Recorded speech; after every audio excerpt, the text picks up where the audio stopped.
Muy buenos días. Gracias por invitarme a su conferencia. Eh, Gracias por esa generosa introducción. Y efectivamente llegué a las 3 de la mañana. Un vuelo que se supone que debía aterrizar a las 10:25 de la noche, aterrizó a las 2:30 de la madrugada en Cancún. Y son esos pequeños actos de impunidad los que van trastocando la vida de los mexicanos y de quienes visitan este país. Una aerolínea, en este caso Interjet, que decide incrementar el número de vuelos en esta temporada de vacaciones, pero no incrementa su tripulación. Entonces no tiene los suficientes pilotos y no tiene los suficientes asistentes de vuelo como para satisfacer la demanda que crearon. Entonces hubo retrasos, hubo más, según los reportes de prensa, hubo más de 20,000 personas afectadas, decenas de vuelos cancelados y otras decenas de vuelos demorados. Eso empezó el fenómeno el lunes más o menos, y hasta el día de ayer la Dirección General de Aeronáutica Civil decidió reunirse con las autoridades de la aerolínea Interjet para ver qué es lo que está sucediendo.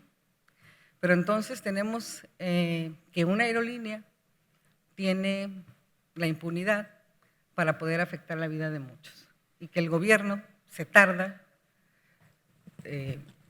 días para solucionar esto, afectando la vida de muchos. Les digo, son esos pequeños casos que se van sumando, que tienen a México en un problema de inseguridad, de una ausencia de Estado de Derecho, de corrupción. En México, el principal problema que vemos quienes vivimos en este país es precisamente la impunidad. Hay el fenómeno del narcotráfico que subsiste a pesar de las políticas públicas que ha emprendido el nuevo gobierno de Andrés Manuel López Obrador, precisamente por la impunidad y por la corrupción. No vemos en estos momentos una política integral de combate al narcotráfico, a la inseguridad por parte de este nuevo gobierno, como no la vimos en los 2 sexenios anteriores. No lo vimos con Felipe Calderón, no lo vimos con Enrique Peña Nieto. Sí vemos similitudes en la manera en que abordan el tema. Es decir, Felipe Calderón sacó al ejército a las calles sin ser Guardia Nacional, simplemente para coadyuvar con las autoridades civiles. Enrique Peña Nieto creó la gendarmería para patrullar todo el país y que hubiese más tranquilidad, una política disuasiva en materia de seguridad.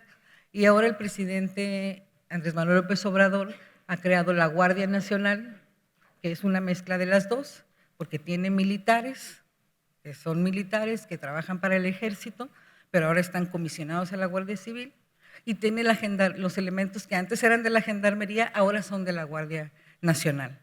Entonces tenemos que los 3 últimos presidentes le han apostado en materia de la inseguridad y la violencia a la fuerza pública. No vemos, quienes investigamos este tema, quienes nos toca en el día a día estar viendo lo que sucede en México, que haya un compromiso para, por ejemplo, y eso lo saben ustedes mejor que yo, atacar las estructuras financieras del cártel, de los cárteles de la droga y el crimen organizado. Es increíble cómo cuando van, acaso, a detener a la cabeza de un cártel y no le confiscan nada. No le cierran las cuentas, no le encuentran las empresas fantasma, no le encuentran las empresas de lavado de dinero, las casas, los vehículos, nada. Su estructura financiera queda intacta. Yo soy de Tijuana, Baja California, dirijo el semanario Z. Durante los años 90 estuvimos cubriendo mucho el tema del narcotráfico por la llegada del cártel de los Arellano Félix a la frontera norte de este país.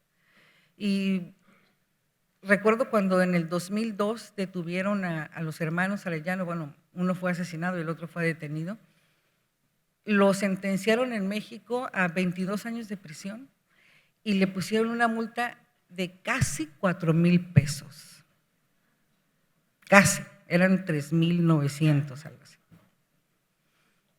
En el sexenio de Calderón, Benjamín Arellano, que es la persona en cuestión, fue extraditado a los Estados Unidos. En Estados Unidos, en un juicio y en un arreglo que llega él con el gobierno y con las autoridades judiciales de aquel país, le impusieron una pena de 30 años de prisión y una multa de $200 millones. Entonces, en México no estamos yendo tras el dinero. Y al no ir tras el dinero, significa que hay muchos sucesores de esos criminales que están aprendiendo. Es decir, podemos aprender al líder del cártel de Sinaloa, uno de los líderes como es Joaquín Guzmán lo era, pero mientras no se le quite toda la estructura financiera que está detrás de ese cártel, va a llegar otro a sucederlo. Es más, van a llegar 5. Por eso tenemos tanta inseguridad, porque hay 5 personas o 6 queriendo esa posición que antes tenía Joaquín Guzmán, peleándose en el territorio mexicano, en Sinaloa, en Baja California, en Guerrero, en Baja California Sur, en Sonora, en Chihuahua. Y es esa lucha la que nos lleva a tener cientos de miles de muertos cada sexenio en este país, porque cada presidente va superando al anterior. Si Felipe Calderón concluyó su sexenio con 103,000 ejecutados en 6 años, Enrique Peña Nieto lo terminó con 150,000. Y Andrés Manuel López Obrador lo va a terminar con más, porque hasta la fecha no hay una estrategia de seguridad integral que incluya no solamente ir tras las personas, sino también ir tras las estructuras financieras. En ese contexto, los periodistas, quienes hacemos periodismo de investigación en este país y quienes nos toca reportar sobre narcotráfico, porque no es un tema que nosotros hayamos decidido, yo voy a ser una periodista que se va a dedicar a investigar el narcotráfico. Nosotros como periodistas tenemos que estar reportando e investigando lo que sucede en la sociedad en la que nos estamos desarrollando. Si en México o en Baja California, donde está el semanario, el tema fuese la corrupción, nuestras historias principales serían sobre la corrupción en el gobierno, sobre la corrupción en las instituciones.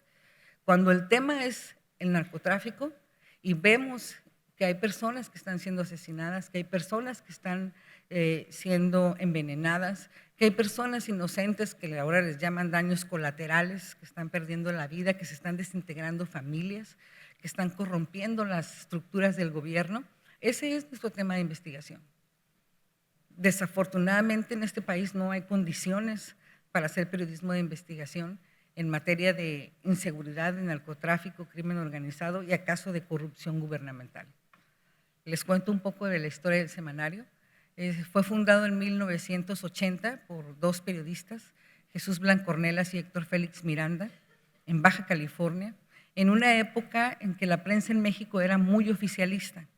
Estos periodistas independientes decidieron invertir sus recursos y sus ahorros en hacer un periódico que realmente hiciese periodismo de investigación, que realmente estuviese del lado de la sociedad, que fuese una voz que representara poner las páginas de un semanario al servicio de una sociedad que por entonces, en una hegemonía priista, porque el PRI gobernaba el país y todos los estados y todos los municipios, pudiera tener un lugar donde hacer su denuncia pública.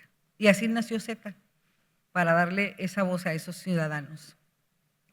Cuando en la primera etapa, en 1980, el tema fue precisamente la corrupción. Estos gobiernos absolutistas, autoritarios, estos cacicazgos priistas de los que creíamos haber salido y ojo porque hoy estamos regresando a eso. Hay un ciclo.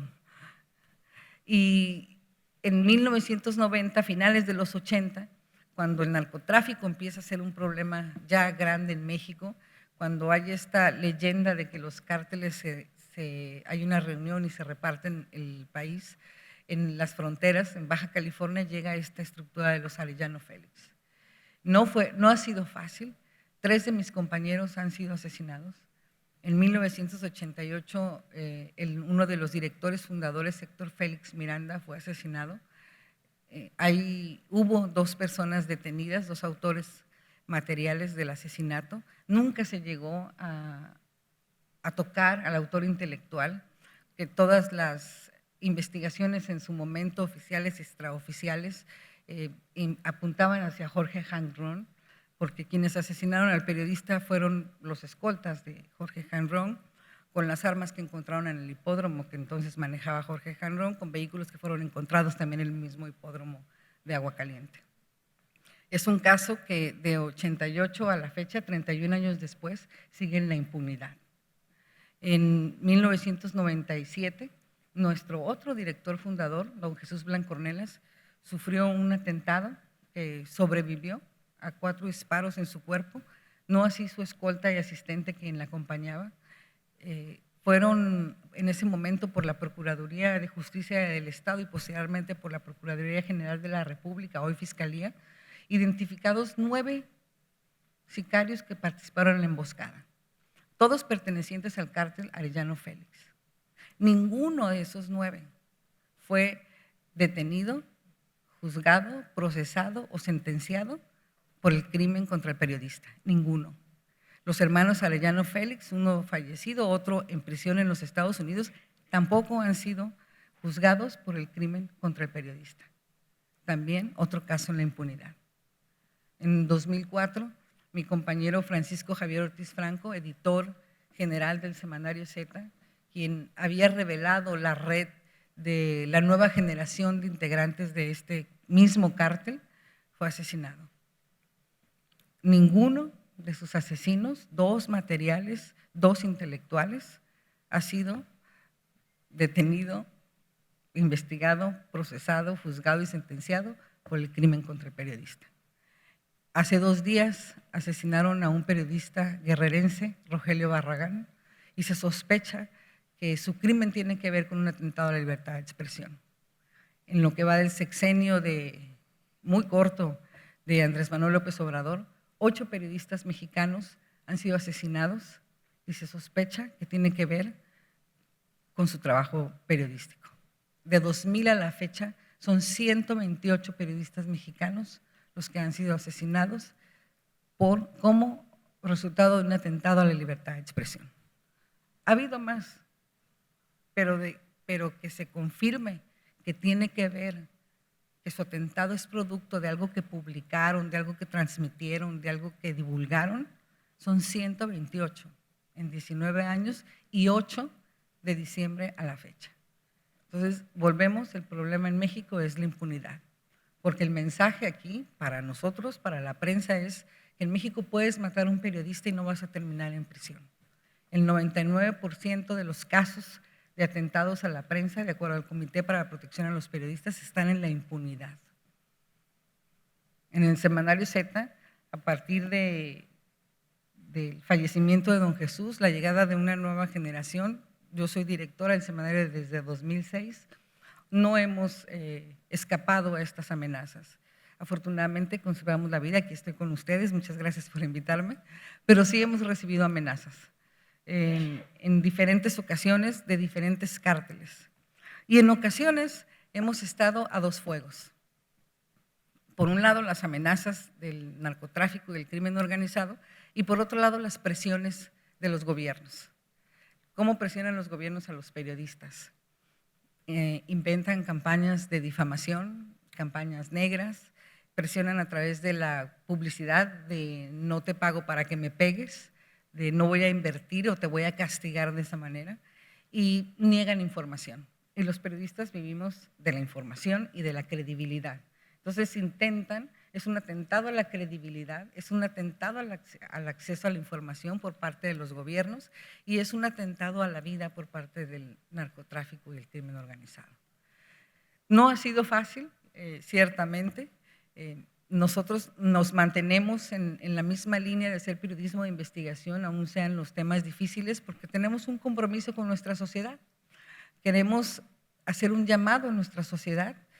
Cada semana lo hacemos de apoyo al periodismo de investigación y de apoyo a la libre expresión, porque cuando asesinan a un periodista, sí es un dolor muy terrible para su familia, para el medio, pero también es un daño muy terrible para la sociedad, que va a estar menos informada, que va a tener menor acceso a lo que está ocurriendo con los gobiernos, a lo que está ocurriendo en su entorno, en sus calles, en sus ciudades.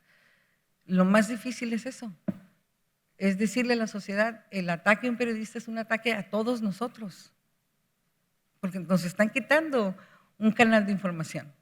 a los criminales no les molesta la libertad de expresión porque son exhibidos. En México hemos pasado por distintas etapas en la procuración y la administración de la justicia, pero ninguna ha sido eficiente. A partir de 2016 entró el nuevo sistema de justicia penal, que ha resultado en ser lo que llaman una puerta giratoria. Es un sistema muy proteccionista de quienes son indiciados, de quienes son investigados. No conocemos ya los nombres, por ejemplo. Joaquín Guzmán Loera y otros narcotraficantes han solicitado en México que cuando se refiere a ellos no se diga su nombre completo, ¿no? Que se oculten sus apellidos y no conocemos las investigaciones. En el colmo de los casos hubo una fuga en un penal de Sinaloa de un narcotraficante, y cuando la Procuraduría General de la República lo estaba buscando, y es en serio, puso el cártel, la fotografía, con los ojos difuminados y con el nombre y una N al final. Entonces, ¿cómo lo vamos a identificar? ¿Cómo vamos a saber quiénes están atentando contra nuestra sociedad? Entonces, ha habido distintas etapas, pero ninguna ha sido eficiente en el combate a la inseguridad del narcotráfico. No ha sido eficiente en la investigación de las estructuras financieras para realmente desmantelar una organización criminal, y no ha sido eficiente la administración de la justicia para castigar de manera ejemplar a quienes están cometiendo delitos en este país a través de la prisión, con una sentencia. ¿Hacia dónde vamos?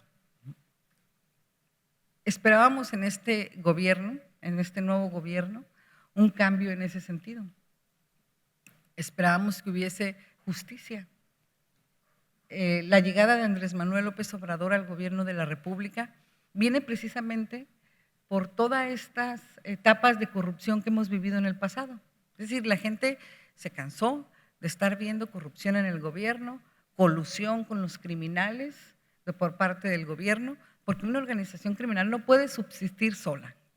Forzosamente tiene que tener ayuda del Estado, sea desde una policía que le protege hasta una Secretaría de Finanzas que le permite la apertura de negocios o la entrega de documentos oficiales para vehículos, casas, permisos, etcétera.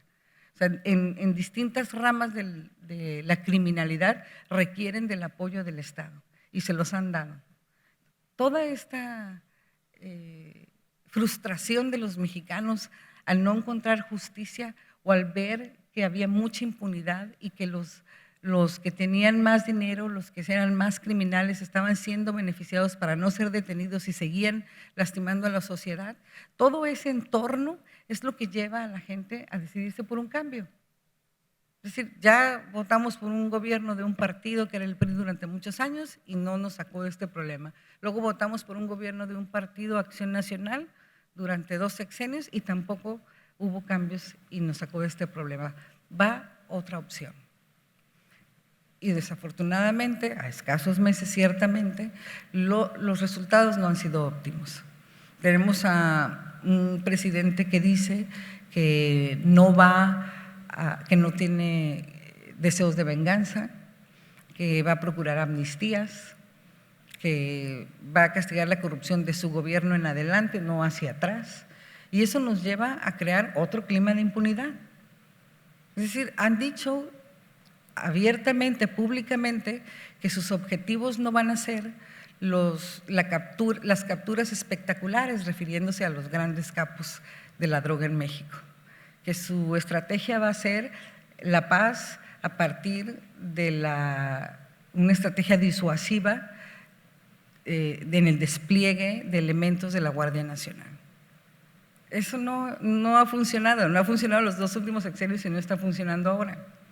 Entonces el problema es que en México no se ejerce el Estado de Derecho. En los últimos años ha habido un movimiento muy importante de periodismo de investigación en este país. Es decir, lo que no están haciendo las autoridades, lo están haciendo las organizaciones de la sociedad civil. No nada más los medios de comunicación.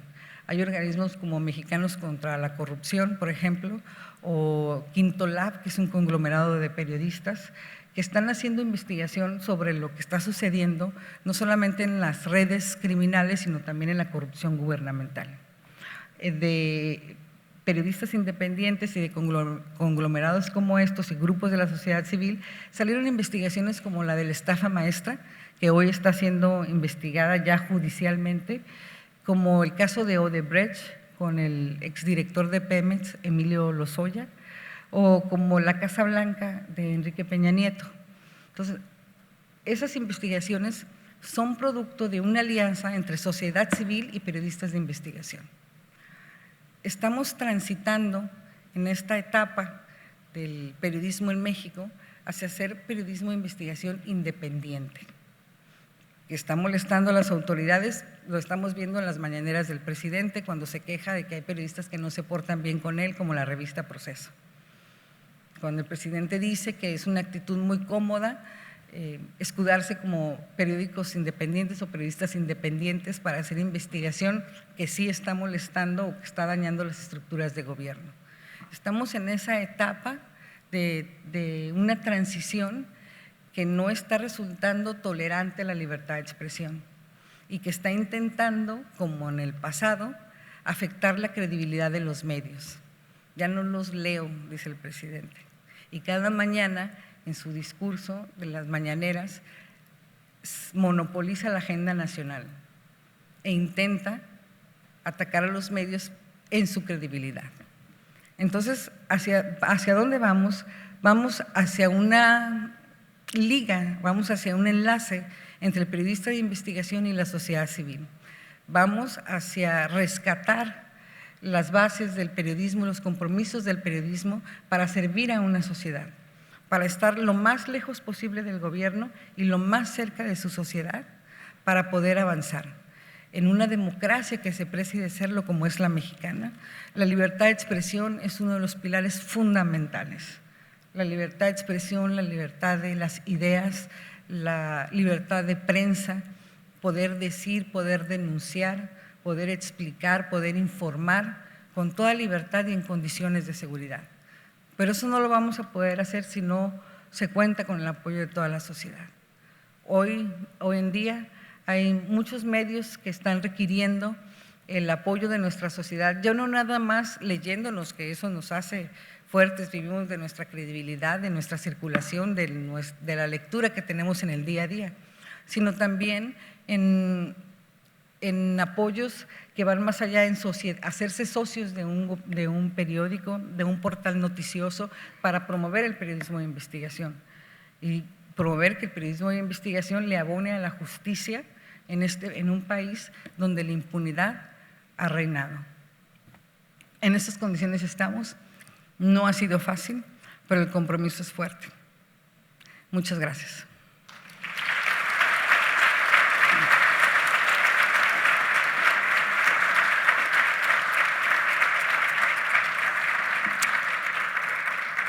Me quedan 2 minutos, si alguien tiene alguna pregunta, con mucho gusto. Del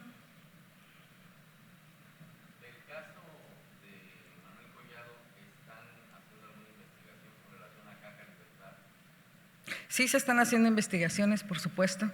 Te digo, hay un importante movimiento de periodistas de investigación en los estados, pero particularmente en la Ciudad de México, donde se están investigando casos como ese, ¿no? La Comisión Nacional Bancaria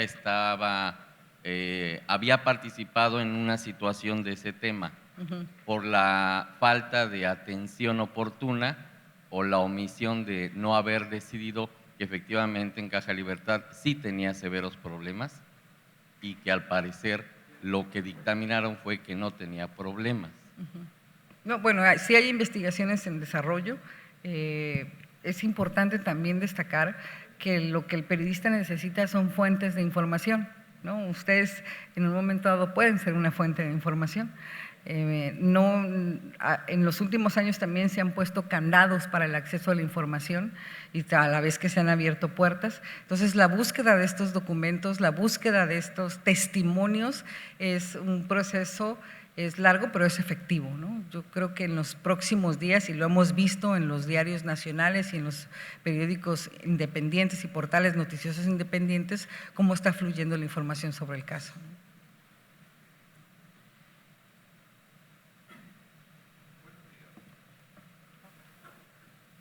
Buenos días.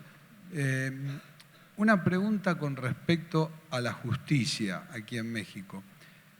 ¿Es de tomar los artículos que ustedes escriben, supongamos que aunque no sean denuncias, porque digamos una denuncia va concretamente con una prueba y otra cosa tomaría como información por fuentes, ¿cómo toma la justicia las notas de este tipo? ¿Y es lo suficientemente autónoma? ¿Se la considera un poco independiente como debería ser como poder? ¿Se la considera cómplice en términos generales, obviamente, no en los particulares, ¿no? Mire, en estos momentos estamos pasando también por una transición en ese sentido. Pasamos de tener una Procuraduría General de la República que estaba inmersa en el gabinete del presidente a transitar a una institución un poquito más autónoma, en una Fiscalía General de la República. No se llegó del todo a darle una autonomía total, unas bases totales, una libertad total a la Fiscalía, pero sí va en ese camino.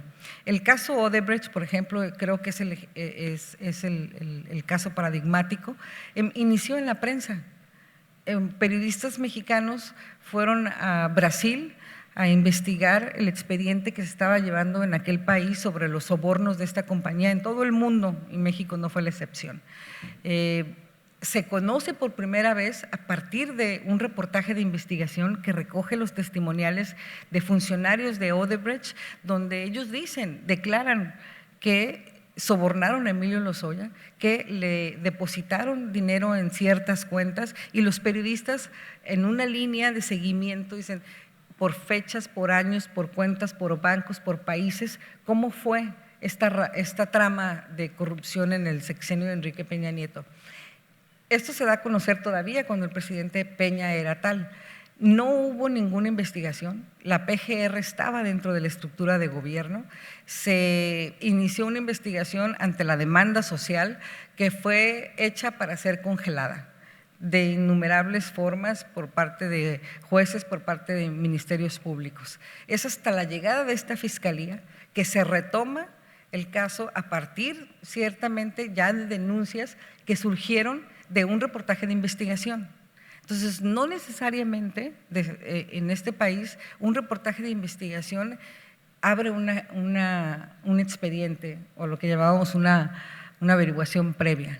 Pero creo que sí vamos en ese camino, en esta transición de PGR a Fiscalía con un poco de más autonomía.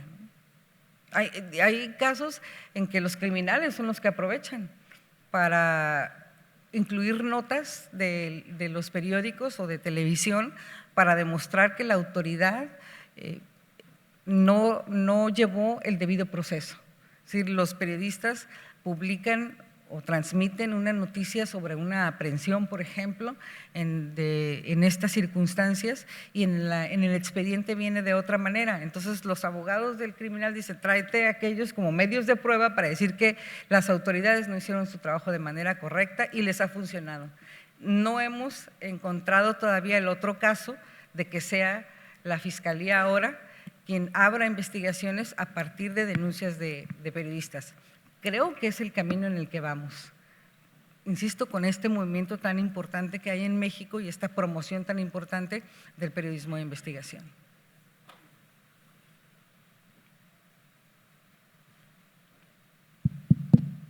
Buen día.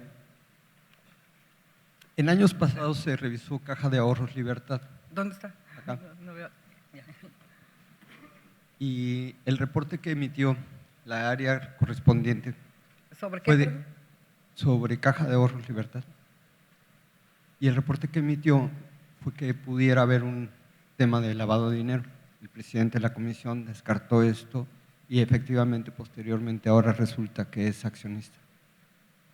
En este caso, con el tema de Emilio Lozoya, ¿ustedes saben si se va a iniciar o ya inició la autoridad una revisión para ver hasta dónde están involucrados?